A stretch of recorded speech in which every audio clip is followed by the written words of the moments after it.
Hey everyone, want to remove extensions from Microsoft Edge?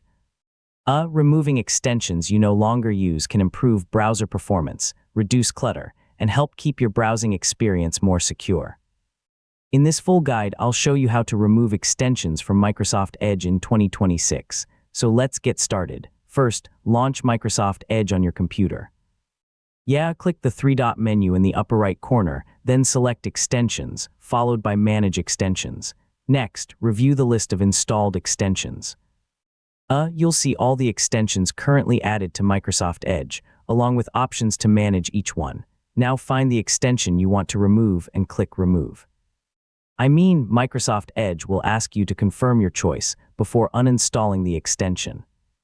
If you're not sure whether you want to uninstall an extension permanently, you can simply disable it instead.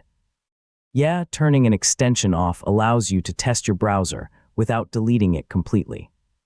After removing unnecessary extensions, use Microsoft Edge normally and see if your browser feels faster or more responsive.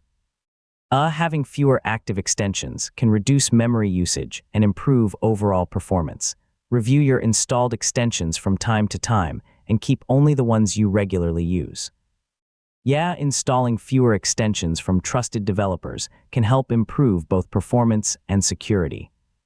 For the best experience, remove extensions you no longer need, review extension permissions regularly, keep Microsoft Edge updated, and restart the browser after uninstalling several extensions.